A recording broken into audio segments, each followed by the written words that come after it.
Did top Arizona Republican officials try and bribe former gubernatorial candidate Kari Lake to stay out of the upcoming Senate race? Newly released secretly recorded audio sure seems to suggest as much.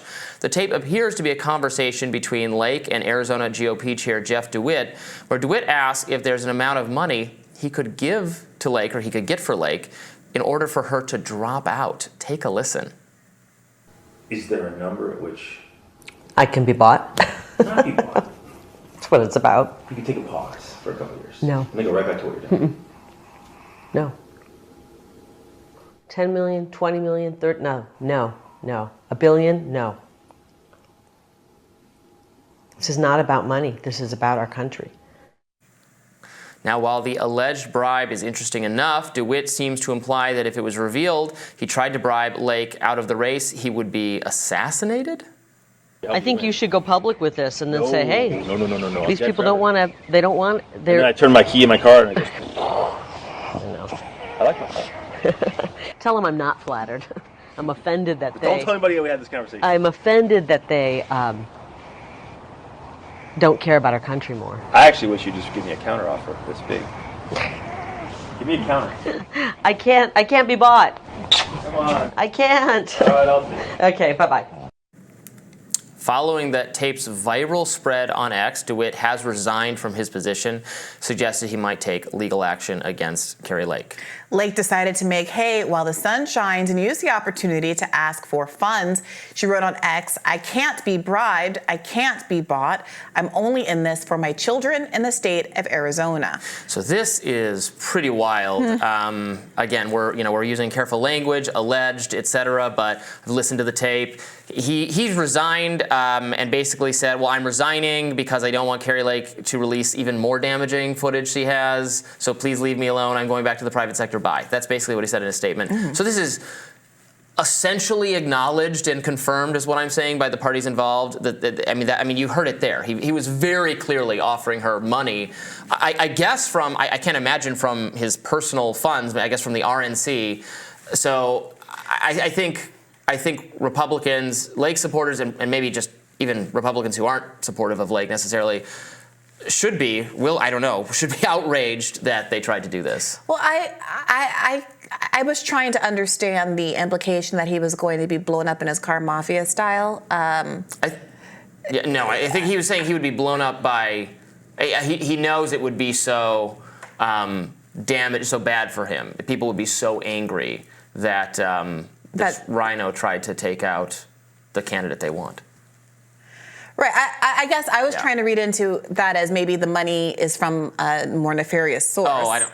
Well, I just don't understand why you would allude to like an organized crime hit in the middle of all of that. It's more that a MAGA mob would storm his house like it was the Capitol or something.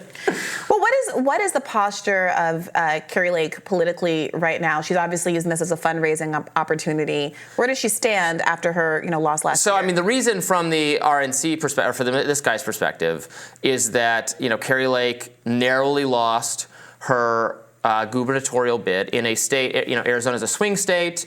Went for Joe Biden in 2020, but it had. Prior to this election, Kari Lake lost. Its incumbent governor was a Republican who had served 2 terms, who had been reelected, Doug Ducey, by like a landslide margin, extremely popular. Like, it's a state that absolutely can and usually does elect Republicans. Kari Lake lost very narrowly. Blake Masters, who was the Senate candidate, he lost very narrowly. The Attorney General candidate lost by I think hundreds of votes. So that and the perception is that they were all kind of doomed by Trump and by the very hardcore association with 2020 relitigation that they all engaged in. Kari Lake is one of the most full-throated defenders of Trump on that topic. Blake Masters put out an advertisement saying, "I agree with Trump that the election was stolen," something to that effect. So I think Republicans believe they would be more competitive with a different kind of candidate, but the candidate is going to be Kari Lake. And actually, Blake Masters wanted to run again for Senate, and they were going to go head-to-head, and she basically got him to back off and decide to run for the House instead. But I think I How'd she do that? Well, I think he saw he was going to lose against her, that Trump was going to endorse her over him. So he decided to run for a House seat instead. But she was so annoyed with him that he even dared to momentarily face her in the Senate. She endorsed the Attorney General candidate who lost is also running for that seat. So she endorsed him instead, and Trump also endorsed him. So I think Blake Masters might also lose that. That's the primary. Yeah. So that's the politics going on there. It's very interesting. But this is going to be the Kari Lake Senate race is going to be interesting. So we have a three-way race because this is for Kyrsten Sinema's seat. She's running for re-election as an independent Democrat. Ruben Gallego is the officially sanctioned Democratic candidate, and then there's Kari Lake, the Republican, and this is going to be a real three-way race where it's not clear who's going to come out on top. But they think they would do better. Many Republicans think they would do better with anyone but Kari Lake. Yeah, I don't want this to be construed as an endorsement of what happened here in this scenario.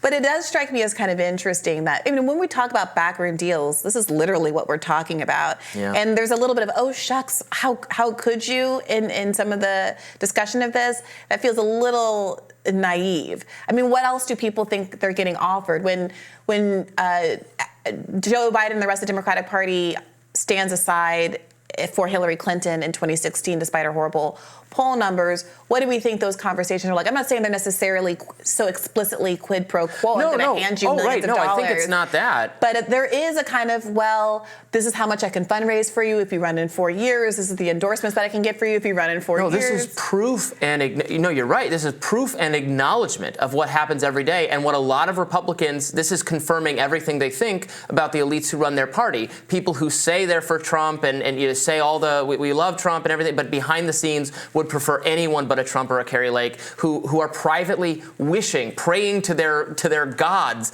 that Trump is in fact disqualified from the ballot. That's what Republican voters worry, that's how their party feels, and every now and then it gets confirmed like this. I don't know that it has to be that conspiratorial. Kari Lake, even in your own telling, lost in large part because she won't stop doing Trump voter trutherism, right.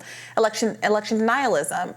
So doesn't take a nefarious actor or someone who's secretly against Trump or secretly rooting against Trump to want, if Trump wins the presidency, for him to actually have power in Congress he's won these votes. Yeah, they're secretly rooting against him because they don't like him, and also they think he's the weaker candidate of the ones remaining. And they can point to the polling that shows Nikki Haley beating Biden by an even wider margin than Trump. So they don't like Trump and they want to win. It's the same thing with a Kari Lake. But there's two different issues here. There's the question of whether or not a party should try to influence candidates that run because it has broader national interest than just on any local level. Which is what they used to do. Which I personally still think is anti-democratic, but is much more tolerable and acceptable in the public sphere.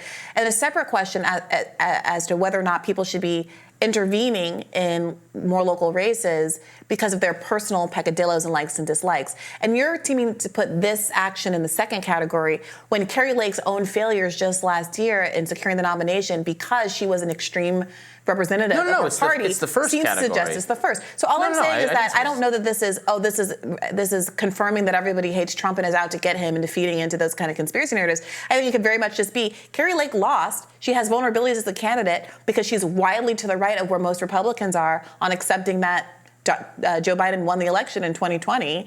And this is just a strategic choice that someone tried to go about in a really bad way. Well, sure. But she's unpopular she turns off just another Republicans. But she ran, for the gubernatorial race, there was a primary. There were like 5 candidates, including a bunch of more moderate ones, and she handily beat them all. So again, the Republican electorate chose her, and the party elites are saying, we think that's a bad choice. And they, from a strategic standpoint, they're probably right. But this is the whole problem the Republican Party has. What general election audiences are willing to deal with is is far apart from what many Republican primary voters demand of their candidates, and this is the problem the party has found itself in recent years. Yeah, you're right. It used to be smoke-filled. It used to not be a democratic process at all. It used to be a smoke-filled room where they'd say, find me a moderate person from Ohio and pair them with a Southerner, and that's our ticket. Like, that's how it worked from 1850 to 1950. But now we let the people decide, and how's that working out for us? More Rising right after this.